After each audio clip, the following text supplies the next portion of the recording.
Hey Active Minds families, Mr. Mike here to talk to you a little bit about this upcoming summer 2021, what we have on the schedule, and some of the precautions we have for COVID this summer. Let's start with COVID. Last year was very successful in our COVID prevention as we didn't have a single case at any of our locations. Now, we've put in place things last summer that we are going to keep in place this summer. First, all locations will continue to have a health screening. That is a temperature check of every camper every morning that they must pass, as well as screening questions. That is about symptoms, about testing, and travel. The second piece is we have the ELF hand washing units. Now, one of the two ways in which COVID spreads and other germs is through droplet, obviously breathing, sneezing, coughing, but also through germs on the hands. And so hand hygiene last year was something that we really took a look at, invested in technology to make sure that when every camper comes in, their hands were clean. And so we bought these ELF units, and the kids actually put their hands in them, and it completely washes their hands. They're really cool. It's actually hard to keep the kids from playing in them. The second COVID precaution that we're going to have is mandatory mask wearing. That was employed last year. It's employed currently in digital learning, and it will be employed this summer as well. The fourth precaution that we're taking is air purification system. All of our locations have medical grade air purification systems. That's basically a machine that circulates the air and has a special medical grade HEPA filter that filters out any droplets that could be in the air. So anything that gets out of a mask in a cough or a sneeze or just talking or playing, what have you, while it's floating around the air, these machines are circulating the air in each camp location and filtering out any germs. Another piece is sanitation. One of the things that's really nice that we got was a grant from the state of Maryland. And within this grant, it allowed us to be able to hire a commercial cleaning company that comes in every weekend on Sunday, and they completely sanitize the entire camp from one week to the next. And it's currently being implemented in digital learning, and it will go through this summer. So that way, each week when you come in on Monday, the entire facility has been cleaned. Another piece that we're going to keep in place is limited group sizes. We believe from discussions with the state that a lot of camps are going to be able to operate at their normal capacity. We are going to continue to limit camp sizes and group sizes so that way we can lower the exposure to other groups and such, just to mitigate risk as much as possible. We believe with these key precautions in place that we're going to keep our campers and our staff and families safe this summer. So let's get on with the summer schedule. Week 1 is Animals Week, and I'm very excited because we get to go to the best zoo in the country, the Smithsonian's National Zoo. We will see pandas, lions, tigers, we will see gorillas up close, Komodo dragons, everything. It's going to be really exciting. One of the things we're going to do with Group A and Group B is we're going to do scavenger hunts. Group A will do it as a group itself when they're at the Smithsonian's National Zoo, and we're going to partner up with Group B. It's going to be a little bit more intensive of a scavenger hunt, but the kids will be looking for clues, finding out information. At the end, if they can complete it together, then they get a big prize. Then we'll be inviting Dr. Michael Schwedick, the reptile man, to camp, where he will have cobras, pythons, lizards, weird things that I can't even name in a special presentation and hands-on workshop with the kids. That way they can learn all about reptiles from the doctor himself. Week 2, I'm excited because as an environmental science teacher for Baltimore County, it has a place in my heart. That is the Chesapeake Bay. We will be working with the Chesapeake Bay Environmental Center, where they're going to do a set of workshops for our Group A and our Group B, so they'll be kind of leveled that way. Our Group A will actually be using seine nets to catch aquatic species out of the Chesapeake Bay. They're then going to group them and identify them using math skills to make a graph of what they found. While our Group B will be learning about the oyster population issues in the Chesapeake Bay and how that is a measure of the Chesapeake Bay's health. They will then use problem-solving skills to build a oyster reef cage, which actually helps the oysters find a spot to nestle in and grow. And they will actually be employed into the Chesapeake Bay. Later on this week, we are going to bring back the Mad Scientist. Now, it was a hit last year. He had a great show. He's coming back with some more crazy and wild science stuff for his show. But most importantly, it's going to be two-part. There's going to be a workshop done after it with both Group A and Group B. And they are going to learn the science behind oil spills. That is how we clean oil spills when they occur, such as the BP oil spill about 7 years ago. And so it's going to be messy, it's going to be wet, and it's going to be a lot of fun. Next up is week 3. And I have to say, of all the weeks this summer, this is probably going to be the one I'm most excited about. And I guess as a director, a little bit scared about. So what we're going to do is we're really thinking outside the box here. And what we're going to do for Americana Week, this to celebrate our nation's birthday, is we're going to do a monuments tour in Washington, D.C. Now, it's outdoors. We can kind of stay away from big groups, which is good on the COVID front. But what we're going to try to do is let kids engage in history.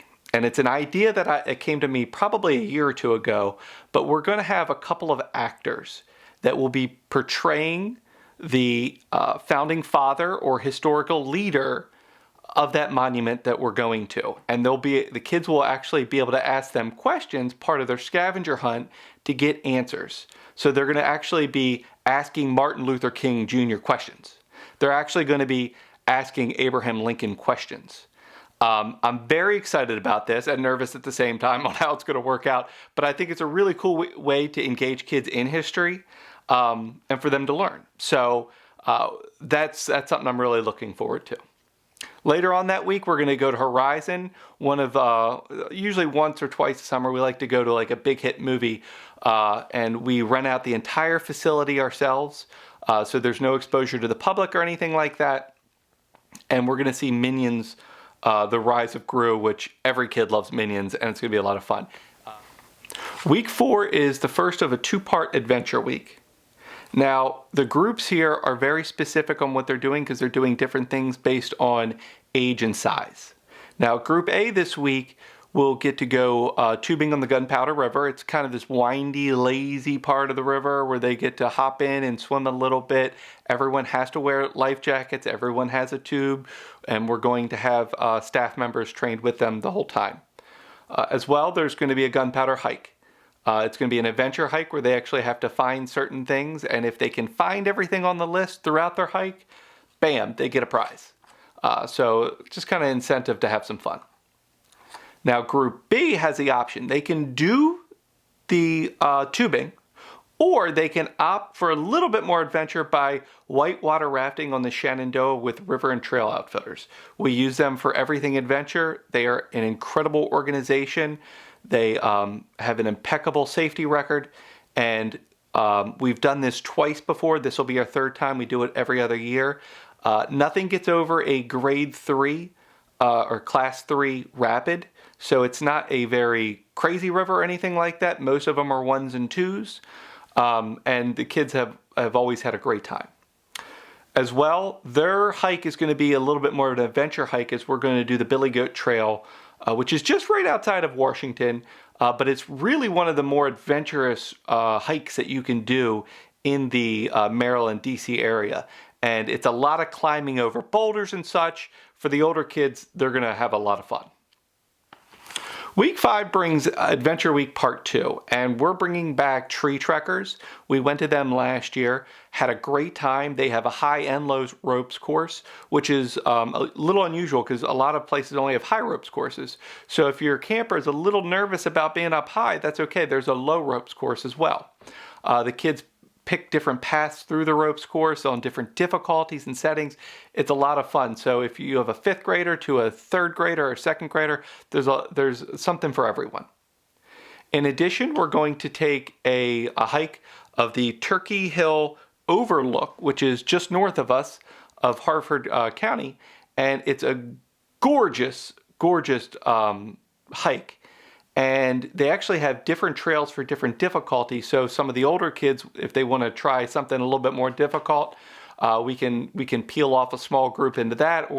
It should be a lot of fun getting out into nature this summer. Arr, matey, week 6 is upon us.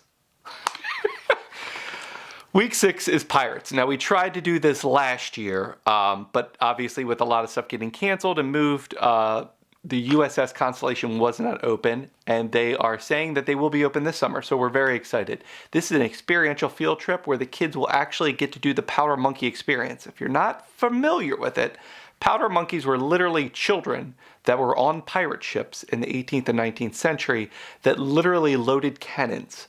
And thus why they got called powder monkeys, because they look small and they are dirty because of the gunpowder. So the kids are actually going to learn how to load cannons on a pirate ship. They're going to learn how these small children were actually able to move 1,000-pound machines using pulley systems. It's a really engaging and fun way to learn history. Along that week, we're also going to go see Disney's Jungle Cruise, which is their take on a jungle pirate. Starring Dwayne Johnson. It's going to be a lot of fun, and I'm hoping very funny motion picture, and we will be at Horizon within our own theater again, so there's no exposure to anybody inside the building. Week 7 brings the post office week. Now, I know what you're thinking.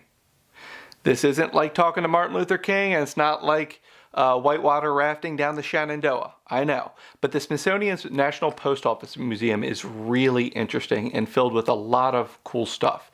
They also have a lot of educational programs and tours that they're going to give us based on our group to really highlight some cool stuff. From the Pony Express and how cowboys would rob stagecoaches that were actually, they used to transport money back in the day, to mail planes and how they used aviation to really speed up mail delivery and how treacherous that was, 100 years ago.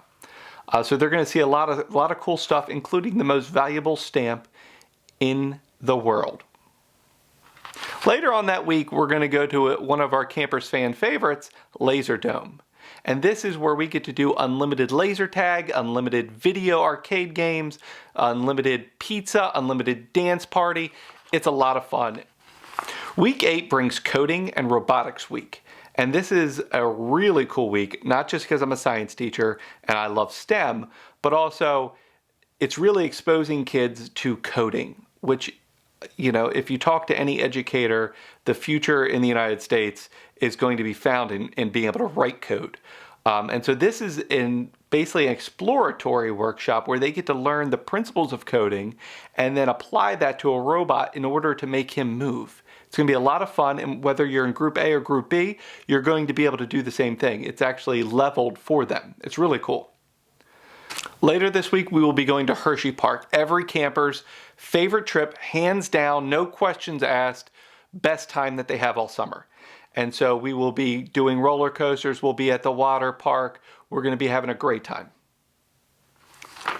Week 9 is all about trains, and we will be going to the B&O Railroad Museum down in Baltimore, where we're actually going to do a 2-part event. First is a STEM activity where kids are going to design a freight car, and it's going to basically test how much weight it can handle and its maneuverability on the track.